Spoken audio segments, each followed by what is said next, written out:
Hi, I'm Chaplain Virgil the Doubtful, and this is the Book of Mormon, the poorly animated edition, Chapter 17 of 1st Nephi. Previously, it was magical. They left the wilderness finally to travel in the wilderness to the wilderness. And then poor Ishmael died, and everyone, Laman, Lemuel, and the sons of Ishmael tried to kill Nephi and Lehi. And that brings us to today, where we are still somewhere in the Arabian Peninsula, I guess. And it came to pass that we again did take our journey in the wilderness. You're still in the wilderness. Where are you going? Nobody knows. And we did travel nearly eastward from that time forth. Okay, change of direction. Due east.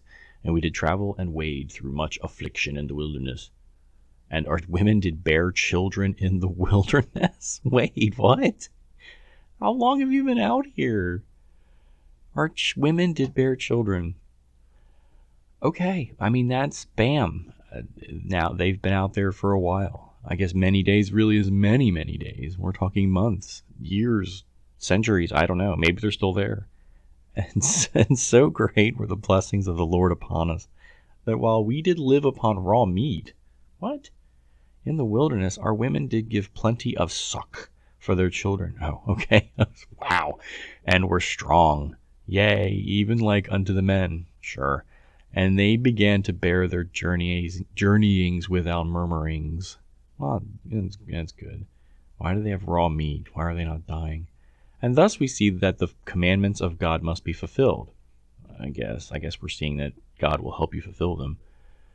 And if it so be that the children of men keep the commandments of God, he doth nourish them and strengthen them and provide means whereby they can accomplish the thing which he has commanded them. Yes, but that's not a commandment. I think you're mixing up words. Wherefore, he did provide means for us while we did sojourn in the wilderness. Yes. And we did sojourn for the space of many years. Wow. Well, finally, we get even 8 years. Sorry, I should have kept reading. Yay, even 8 years in the wilderness. Okay, 8 years. Wow, I did not know that. Wait, 8 years? How?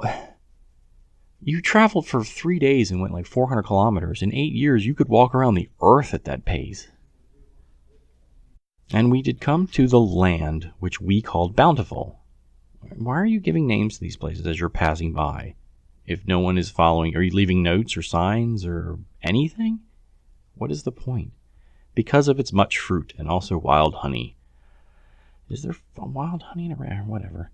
And all these things were prepared of the Lord that we might not perish. Yeah, that's good plan. And we beheld the sea, which we called Irreantum. Irreantum, Irreantum. I don't know what that means. Does that have a meaning? I don't know. Which, being interpreted, is many waters. Interpreted as what? Is Irreantum Hebrew? Egyptian? Whatever language it is you guys speak?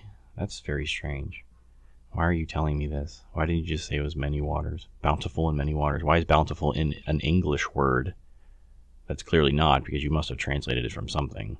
Joseph Smith or whoever, and you give me the actual name Irreantum. Or is the name literally bountiful in whatever language you're speaking, like not translated in English? It just happens to be a homonym for the English bountiful. But then it means the same thing.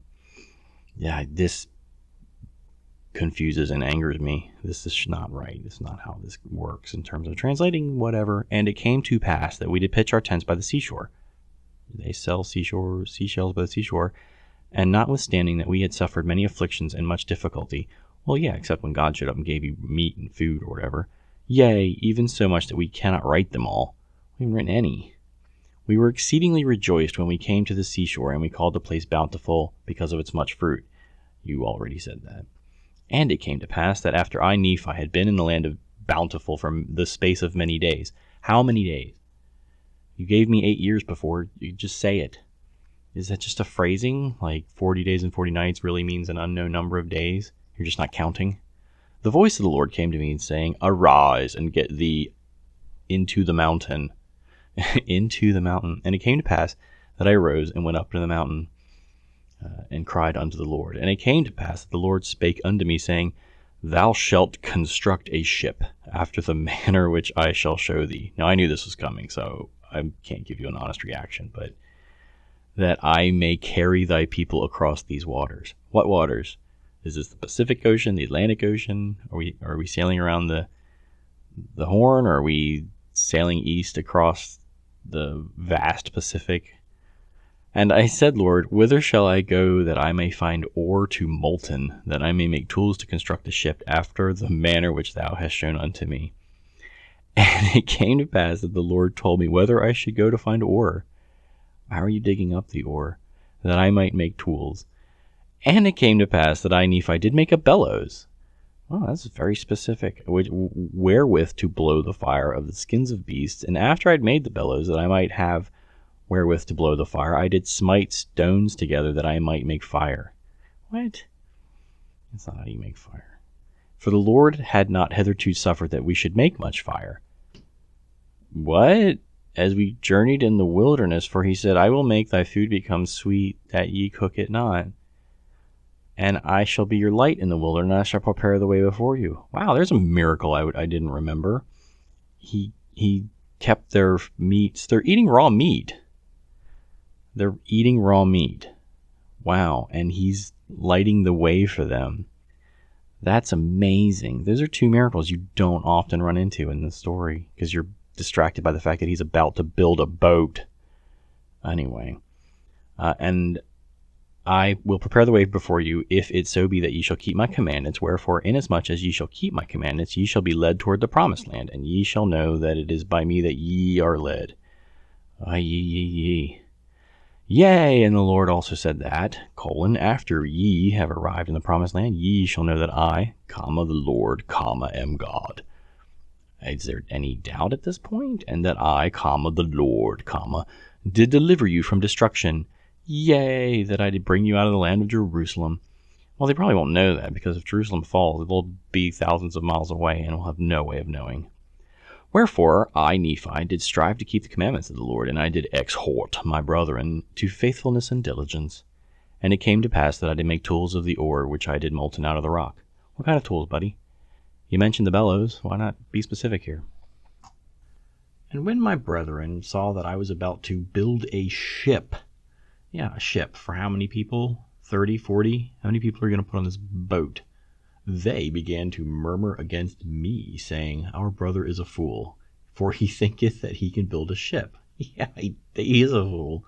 Yea, and he also thinketh he can cross these great waters. Well, it's true. I think it's the Pacific or the Indian. I don't know where you are. I think you're at the Indian Ocean.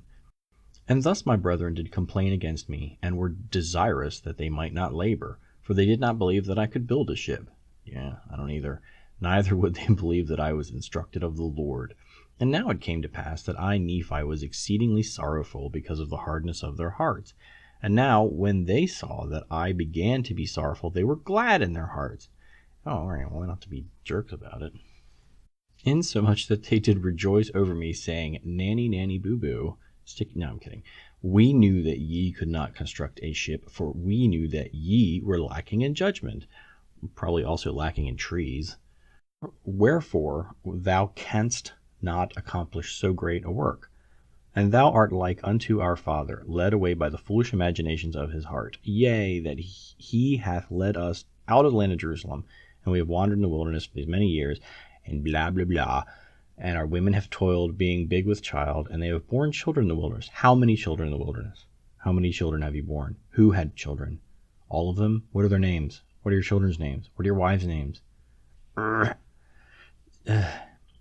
And suffered many things, save it were death. So they did everything except die. And it would have been better if they had died before they came out of Jerusalem than have suffered these afflictions. Then go back. Just go back. You've seen more than enough to convince you. He has a magic compass. Behold, these many years, 8, I believe, we have suffered in the wilderness, which time we might have enjoyed our possessions in the land of our inheritance. Go back. Yea, we might have been happy. And you might have not have to listen to angels. And we know that the people who were in the land of Jerusalem were a righteous people. I didn't think that was true, for they kept the statutes and judgments of the Lord, and all his commandments according to the law of Moses. Wherefore we know that they are a righteous people, and our Father hath judged them, and hath led us away, because we would hearken unto his words. Yea, and our brother is like unto him. And after this manner and of language did my brethren murmur and complain against us. Oof, man, that's rough. And it came to pass that I, Nephi, spake unto them, saying, Do ye believe that our fathers, who were the children of Israel, would have been led away out of the hands of the Egyptians if they had not hearkened unto the words of the Lord? Yea, do you suppose that they would have been led out of bondage if the Lord had not commanded Moses that he should lead them out of bondage? It's a good point, man. Now ye know that the children of Israel were in bondage, and you know that they were laden with tasks which were grievous to be borne. Wherefore ye know that it must needs to be a good thing for them. Oof, language, man, that's tough. That they should be brought out of bondage. Now ye know that Moses was commanded of the Lord. Oh, you just said all this to do that great work, and ye know that by his word the waters of the Red Sea were divided hither and thither, and they passed through on dry ground. But ye know that the Egyptians were drowned in the Red Sea, who were the armies of Pharaoh. And ye also know that they were fed with manna in the wilderness. Yea, and ye also know that Moses, by his word, according to the power of God which is in him, smote the rock, and there came forth. Why don't you just tell them, just break it out, man. Just pull out Exodus and read them the story. Just build yourself a little church here, and you can do it, a little temple. That the children of Israel might quench their thirst. And notwithstanding being led, the Lord their God, their Redeemer, going before them, leading them by day, giving light unto them by night. Well, he should have given them a compass. He gave you a compass. I guess he got more creative than light and cloud. And doing all things for them which were expedient for man to receive, they hardened their hearts and blinded their minds, and reviled against Moses and against the true and living God. And it came to pass that according to his word did he destroy them, and according to his word he did lead them, and according to his word he did do all things for them. And there was not anything done save it were by his word. I want to note he's not capitalizing any of the hises, any of the pronouns that refer to God. Just a strange little side note. And after they had crossed the river Jordan, he did make them mighty unto the driving out of the children of the land, yea, unto the scattering them to destruction. And now do ye suppose that the children of this land, who were in the land of promise, who were driven out by our fathers, do ye suppose that they were righteous? Behold, I say unto you, nay. Do you suppose that our fathers would have been more choice than they if they had been righteous? What? I say unto you, nay. Nay, I vote nay. Behold, the Lord esteemeth all flesh in one. He that is righteous is favored of God. But behold, this people had rejected every word of God, and they were ripe in iniquity. Well, like that. Ripe in iniquity. And the fullness of the wrath of God was upon them. And the Lord did curse the land against them, and bless it unto our fathers. Yea, he did curse it against them unto their destruction. And he did bless it unto our fathers, unto their obtaining power over it. Behold, the Lord hath created the earth, that it should be inhabited, and he hath created his children, that they should possess it. Blah, blah, blah. And he raiseth up a righteous nation, and destroyeth the nations of the wicked. And he leadeth away the righteous into the precious lands, and the wicked he destroyeth, and curseth the land for themeth, for their saketh us. He ruleth high in the heavens, for it is his throne, and the earth is his footstool. Okay. And he loveth those who will have him to be their God. Behold, he loved our fathers, and he covenanted with them, yea, even Abraham, Isaac, and Jacob. And he remembered the covenants which he had made. Wherefore he did bring them out of the land of Egypt. Yeah, but he also said this was the promised land, and now he's kicking you out of it. It seems a little strange. And he did straiten them in the wilderness with his rod, for they hardened their hearts, even as ye have, and the Lord straitened them because of their iniquity. He sent fiery flying serpents among them, like a magic spell. And after they were bitten, he prepared a way that they might be healed. Nice of him to provide the cure for the disease he's inflicted upon them. And for the labor which they had to perform was to look. The labor they had to perform was to look. Because of the simpleness of the way, or the easiness of it, there were many who perished. What? I don't know. This isn't about the Book of Mormon. This is about the Book of Exodus, so I'm just moving on. And they did harden their hearts from time to time, and they did revile against Moses, and also against God. Nevertheless, ye know that they were led forth by his matchless power into the land of promise, which is no longer promised to them. Now there's another land of promise, and we're going there. And now, after all these things, the time has come that they have become wicked, yea, nearly unto ripeness. And I know not, but they are at this day about to be destroyed. For I know that the day must surely come that they must be destroyed, save a few only, who shall be led away into captivity. Okay, you keep describing this, falling away, hardening of hearts, and then God forgives them and makes things right again. Why would he send some of you, like a couple dozen away, to be a whole separate line? It doesn't fit the pattern that you're trying to paint here. Okay, whatever. Wherefore the Lord commanded my father. He didn't commandeth him. He just commanded him. Oh well. That he should depart into the wilderness, and the Jews are sought to take away his life. Yea, and ye have also sought to take away his life. Wherefore ye are murderers in your heart. Murderers in your hearts. And ye are like unto them. Ye are swift to do iniquity, but slow to remember the Lord your God. That's a quote. You stole that. And ye have seen an angel, and he spake unto you. Yeah, and a bunch of other stuff. Yea, ye have heard his voice from time to time, and he hath spoken unto you in a small, still voice. You were shaking because of it. I don't think it was whatever. But ye were past feeling, that ye could not feel his words. Wherefore he hath spoken unto you like unto the voice of thunder, which did cause the earth to shake, as if it were to divide asunder. And ye also know that by the power of his almighty word he can cause the earth that it should pass away. Yea, and ye know by his word he can cause the rough places to be made smooth, and smooth places shall be broken up. Oh, then why is it that ye can be so hard in your hearts? Yeah, no kidding. We have gone from having stuff happen at a breakneck pace, coming to a dead stop, and listening to Nephi ramble on and tell us things we already know and quote from books that apparently they already have. Behold, my soul is rent with anguish because of you, and my heart is pained. I fear lest ye shall be cast off forever. You already know this. You've already been given a vision of this. Behold, I am full of the Spirit of God, insomuch that my frame has no strength. And now it came to pass that when I had spoken these words, they were angry with me and desirous to throw me into the depths of the sea. And as they came forth to lay their hands upon me, I spake unto them, saying, In the name of the Almighty God, I command you that ye touch me not, for I am filled with the power of God, even unto the consuming of my flesh. And whoso shall lay his hands upon me shall wither even as a dried reed, and he shall be as naught before the power of God, for God shall smite him. And we're going to throw him in the sea, and he's like, Touch me and die. And it came to pass that I, Nephi, said unto them that they should murmur no more against their father. I bet they will. Neither should they withhold their labor from me, for God hath commanded me that I should build a ship. Yeah, back to that, remember? And I say unto them, If God hath commanded me to do all things, I could do them. Probably true. And if he should command me that I should say unto this water, Be thou earth, it should be earth. Well, see, I would actually believe that before I believe you built a ship. And if I should say it, it would be done.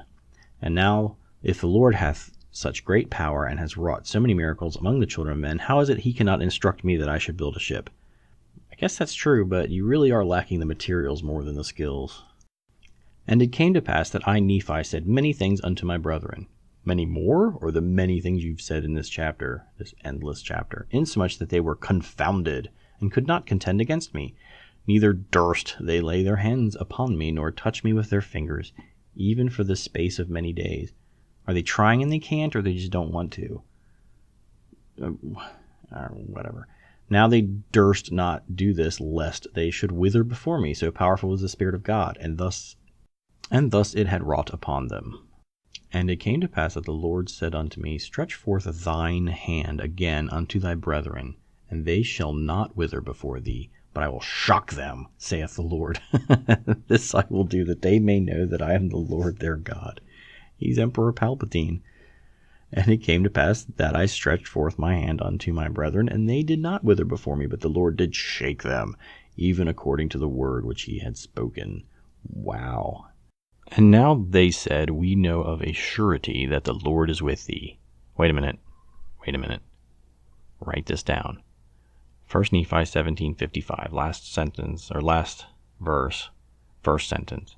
We know of a surety. We are absolutely convinced that this ends the debate. There are no more questions. Don't ever have to shock us again. We don't have to see any more angels. We're going to follow along with the plan, man. That's what's going to happen. For we know that it is the power of the Lord that has shaken us. See, they're done. And they fell down before me and were about to worship me. But I would not suffer them, saying, I am thy brother, yea, even thy younger brother. Wherefore worship the Lord thy God, and honor thy father and mother, that thy days might be long in the land which the Lord thy God shall give thee. So that ends all debate. And that ends 17th chapter of 1st Nephi. And yeah, he's building a ship, so that's awesome. I still don't know who any of these people are. I still have no idea where they are. It took them 8 years to get here. I don't know how many kids they've had, or who had kids, or any of their names. Again, it's irritating. But we're done. We're done with 17. It wasn't as good as 16. Sorry. Nothing I can do. It did have the shocking at the end, the Emperor Palpatine move. So that's cool. Maybe I'll put a black cloak on Nephi and make him all wrinkling. Probably not, but it's a fun image. And as always, I am your guide, Virgil.